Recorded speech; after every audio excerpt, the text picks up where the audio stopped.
안녕하십니까. 오늘은 2024년 6월 7일 금요일입니다. 어제 한국엔 6월 6일 현충일이었죠. 또 영국을 포함한 유럽은 노르망디 상륙작전 D-Day로 기념 행사를 열었습니다. 여러분도 아시고 계실 줄 믿습니다. 오늘이 제가 유튜브를 시작한 지 꼭 2달이 되는 날입니다. 여러분의 신청이 많이 해주셔서 진심으로 감사를 드립니다. 구독자가 23명이 되었고 이후 시청하시는 분들이 3,600명이 넘었습니다. 짧은 시간에 참으로 많이 봐주셔서 진심으로 감사를 드립니다. 아울러 교단, 교파가 다르더라도 제가 선교 일을 하는 사람이기 때문에 힘을 보태주시면 진심으로 감사를 드리겠습니다. 그래야 많은 내용을 포함할 수 있고 또 편안하게 영상을 찍을 수 있기 때문에 그렇습니다. 부탁드립니다.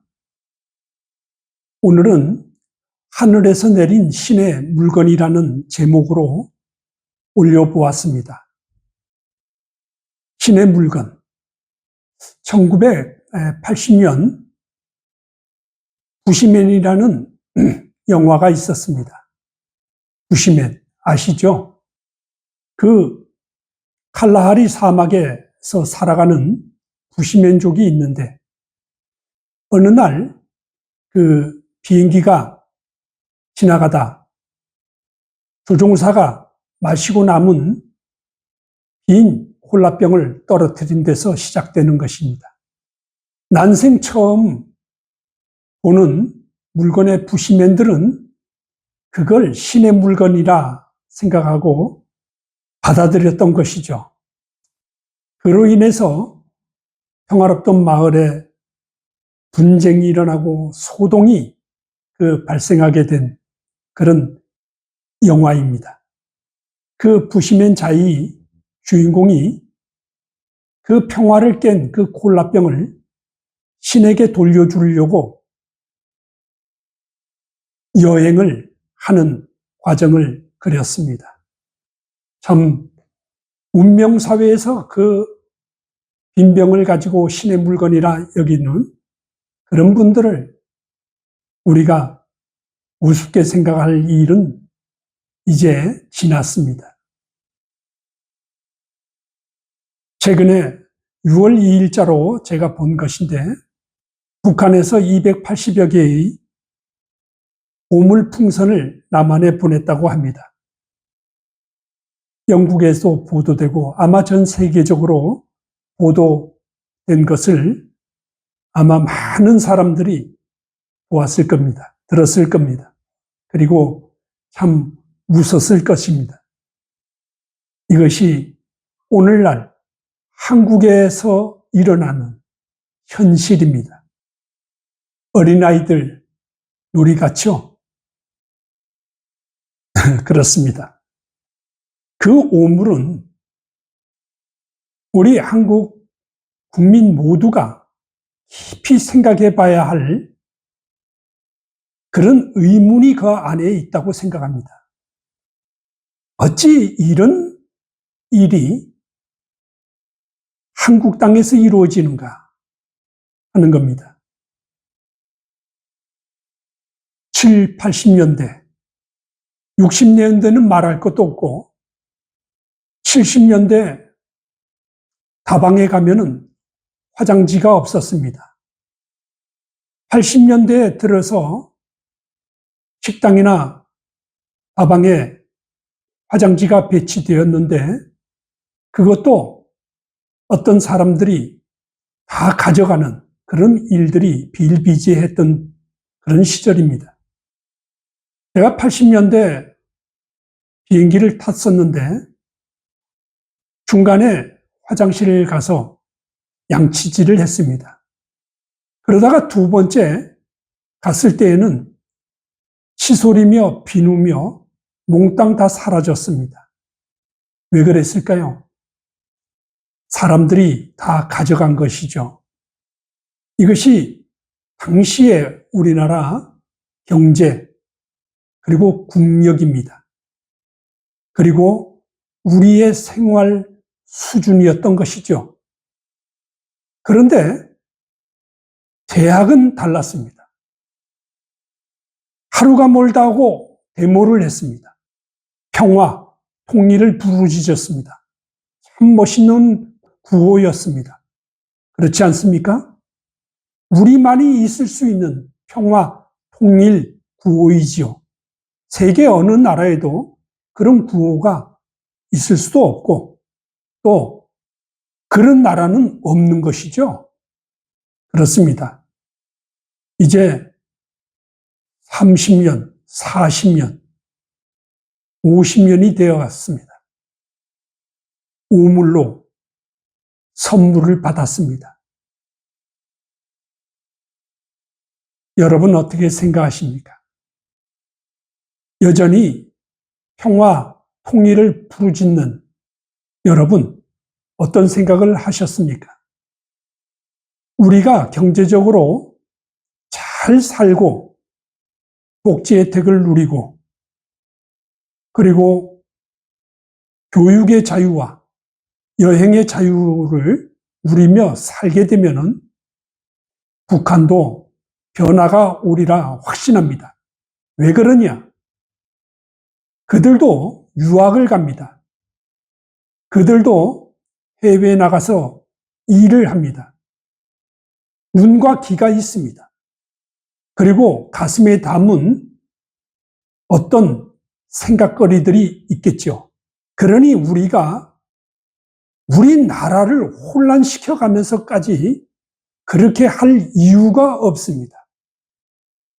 이제 그렇게 주장했던 사람들이 80대까지 되었습니다. 60, 70, 80대가 되었습니다. 여러분, 우리가 무엇을 했을까요? 대통령을 감옥에 집어넣고 그 훌륭한 대통령들을 역사에서 지우려고 우리가 발버둥 치고 그런 일들이 얼마나 많습니까? 그렇지 않습니까? 신앙을 가진 종교인들,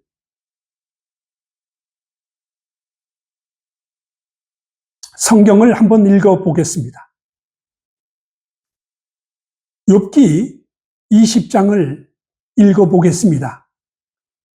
5절에서부터 8절까지만 읽겠습니다. 읽어보겠습니다. 악인의 이기는 자랑도 잠시요 사곡한 자의 즐거움도 잠깐이니라. 그 높기가 하늘에 닿고 그 머리가 구름에 미칠지라도 자기의 똥처럼 영원히 망할 것이라.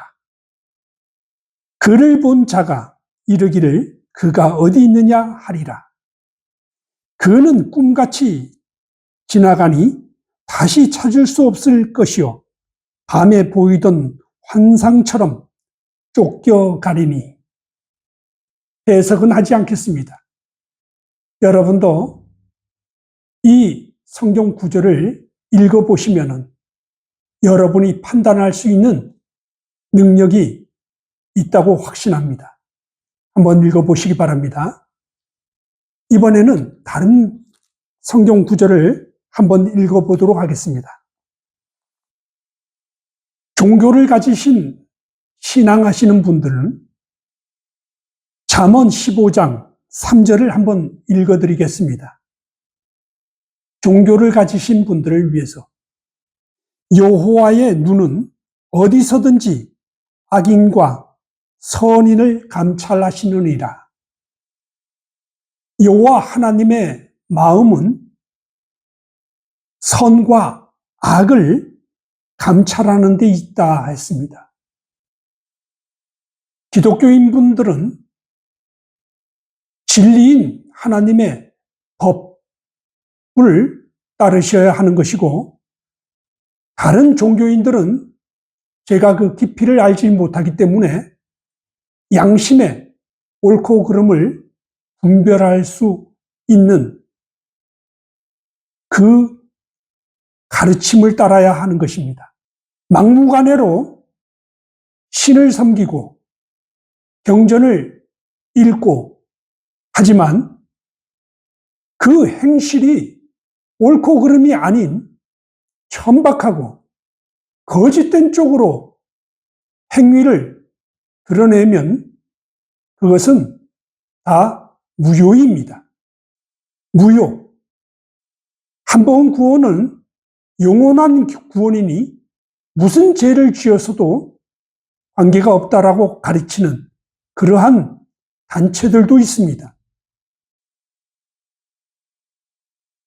잠언 16장 2절을 한번 읽어보겠습니다. 사람의 행위가 자기 보기에는 모두 깨끗하여도 여호와는 심령을 감찰하시느니라. 앞에 것과 같은 것이죠. 우리 마음을 감찰하신다 그러셨습니다. 그러니 돌 앞에 정화수를 떠놓고 빌든 교회에서 십자가 앞에서 기도하든 그것은 자유입니다. 그러나 하나님께서는 심령을, 선과 악을 감찰하신다 그러셨습니다. 깊이 명심하시기를 바랍니다. 잠언 16장 8절을 하나 더 읽어드리겠습니다. 적은 소득이 의를 겸하면 많은 소득이 불의를 겸한 것보다 나으니라. 제가 직장을 다니다가 미팔군 군납 업무를 했습니다. 그러다가 소위 말해서 노가다를 했습니다. 도서관에서 자유롭게 책을 읽기 위해서 그 일을 택했습니다. 아내가 잘 참아주었죠.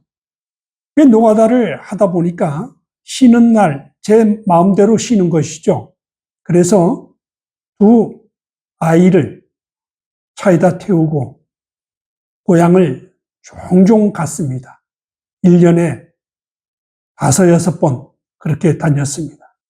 지금 저 아이들이 30대가 되었는데 그때를 가장 좋은 기억을 하고 있습니다. 여러분, 가난이 그렇게 나쁜 것만은 아닙니다. 가난이 나쁜 것이 아니라 우리 심령이 옳고 그름에 분별하지 못해서 바른 길을 택하지 않는 나의 마음, 태도, 거기에 있는 것입니다. 가난하면서도 참으로 후한 대접을 잘하시는 분들 많이 만났습니다. 그 가난한 사람들, 이웃을 위해서, 자기 나라를 위해서, 또 선교를 위해서 기도하시는, 눈물을 흘리면서 기도하시는 그러한 분들 많이 만났습니다. 여러분, 그것이, 그런 심령이 곧 복입니다. 여러분도 저의 이 말 정도는 충분히 이해하고 또 믿으실 줄로 믿습니다. 오늘은 여기에서 마치겠습니다. 저의 구독해 주신 분들, 또 시청자 여러분, 진심으로 감사를 드립니다. 좋은 날 되시고 항상 힘내시기를 위해서 기도하겠습니다. 고맙습니다.